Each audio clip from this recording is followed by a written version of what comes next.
A very quick one. Of recent, the the leader of the indigenous people of Biafra, the person of Mazi Kanu, has been sentenced to life imprisonment. What was Mazi Kanu's crime? He was fed up with Nigeria. He was fed up with the way Nigeria is run. He was fed up with everything, and as such, he was advocating for secession. He was advocating for Biafra. That was his crime. And according to our constitution, everybody have right to advocate for secession when you think things are not going on well. Mind you, he wasn't the only one that did that. Some other persons did same thing.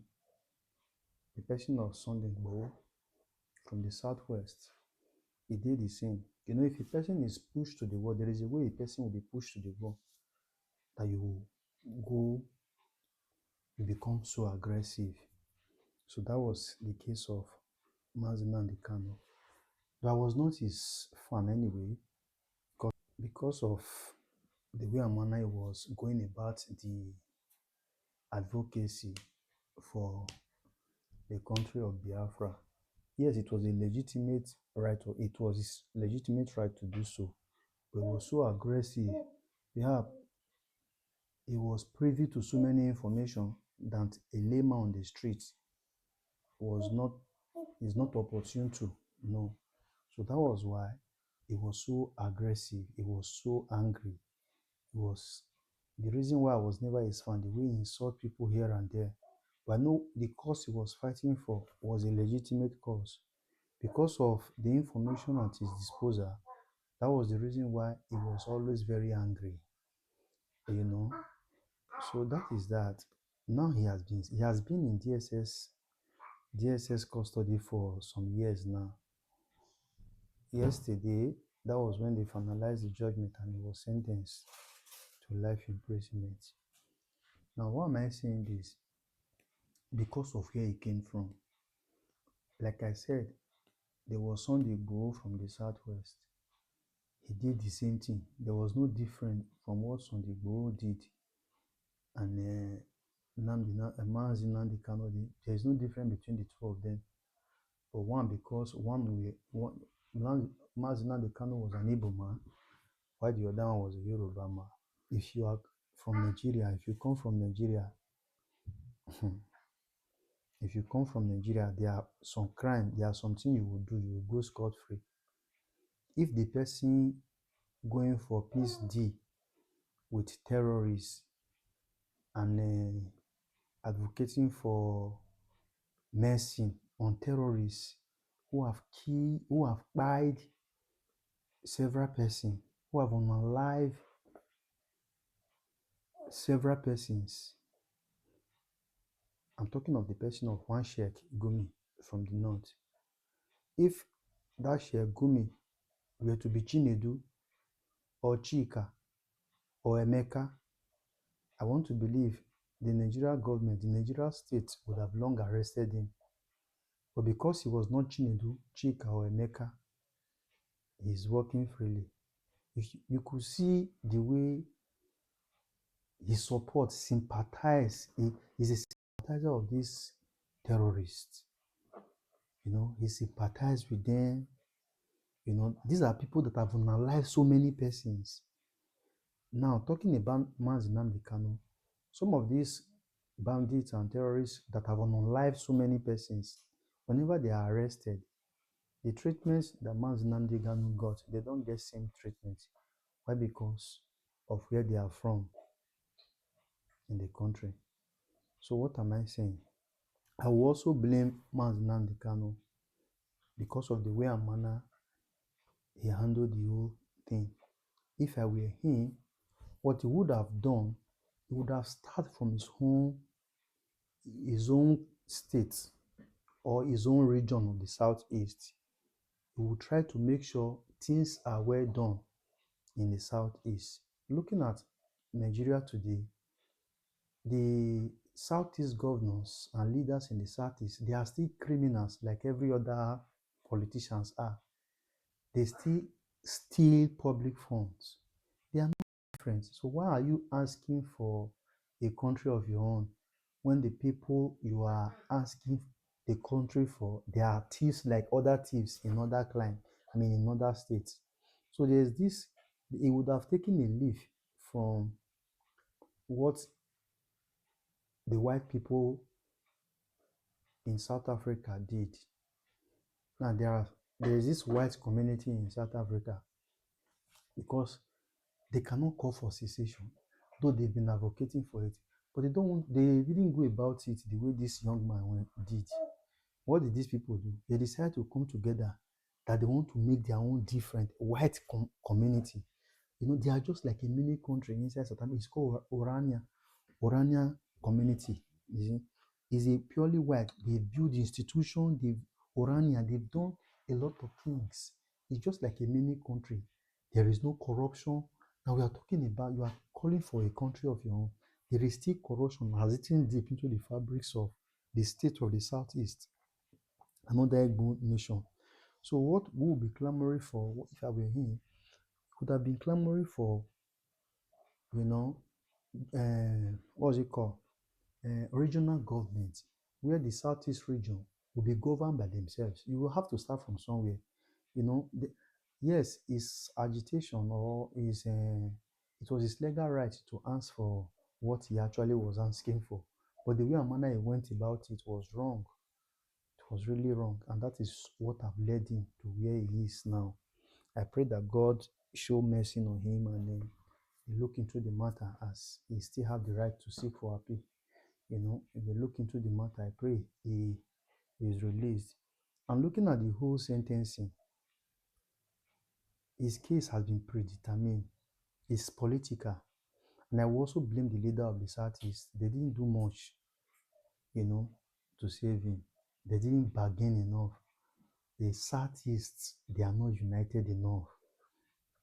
To my mind, they are even the last people to ask for a country of their own, because these are people, everybody want to be everybody want to be leader of their own. They are not united. In Nigeria today, the best region that can easily go, if they are to say, let me go now, is the Southwest, because of their unity. They are so united. They have unity of purpose. If they want to really say, let's go, they can unite together and it will work for them. The Southeast is not that united. They shouldn't be asking for secession. And I want to advise every other person that still have that ideology of Mazi Nnamdi Kanu, that they should share it. They should look for how to make their country good. And to the young ones that are coming up, they should learn from this. They should try to make sure they foster unity in their midst. Unity. These are people that care more about money. To them, money is everything. Money is not everything. The people of the Southeast worship money. I'm sorry I may be offending some persons. They like money more than themselves, and they can do anything for money, which is not good. Their bargaining power is so weak. When I talk of bargaining power, talking about national politics. Now the sentencing of this man, Nnamdi Kanu, it was political. A section of the country wants him dead, as in they don't want him. The North, the Fulanis, I'm sorry to say, let me be factual. It was a demand they made to the president. They used it to bargain that this man must be taken out if you must come back. If you want your election, this man must, that is why even himself, the man Nnamdi Kanu, knew that no matter what he would do, this judgment is not going to be in his favor, because he would not want his lawyers to be blamed. That is why he withdrew the case from them. Had it been he has left the case for them to finish, at the sentence, at this last sentencing, you will see people would have been insulting the lawyers and blaming them. He never wanted them to be blamed. That is why he decided to withdraw the case and take it upon himself. You know, they have bargained. They've used him to bargain. You know, the Satis are not united at all. Their leaders, they are not. They are not part of it at all. They are not. No, no, no, no. They are not good. They are not. They are not. They are not. You know. So that is. I will say kudos to Chief Prince. I saw what he wrote. You know, we need more people like the Chief Prince in the Southeast, not people that are just after money, money, money after themselves. They want to show. It's not as if they are the wealthiest. You know, they are too loud. That is the problem of the Southeast people. They are too loud. They are too loud. They are too loud. You know, little thing they've got, they want to. They will shout everywhere. You know, you people should go and work on yourself. Sit down together. Talking about national politics, the other time, 2023 election, you could see what happened when this man was coming for president. They were even the one fighting themselves. They were eating themselves. They cannot be united. Can't you learn from other place? Learn from other people. Yes, though me, I'm classified as minority, the place I come from. Yes, but those of you Southeasterners, you are one of the major ethnic group in Nigeria, but you are the weakest because of your lack of unity. So the sentencing of Nnamdi Kanu pained me to the bone marrow. I wish I have my way. I'll make sure he's out of that place. And now they've taken him to Sokoto prison. He was sentenced yesterday. The next day they took him to Sokoto prison. Like I said before, they have used him to bargain. You know, the sentencing in Nigeria, oh God, forget judiciary. Our judiciary is not it at all. You know, it's what the leader, the politician want. They will just write it. The judiciary will not look for some grammar and some English. They join it together. They will not say it's law. Forget it. It is purely political. You know. Now, for them to have taken him to Sokoto, do you know where Sokoto is? Very far away. I just pray that God will protect him.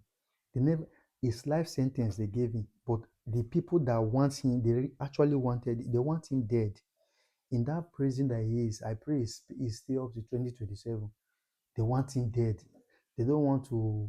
They don't want him to die in the hand of the state. So they all decide to let's it, and then the people that want him, they will know what to do to eliminate him while in the prison there. You know, may God help us. May God help our country.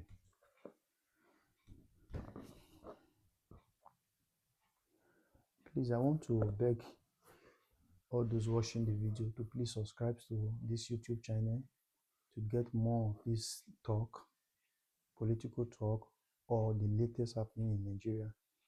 Subscribe, like, and comment.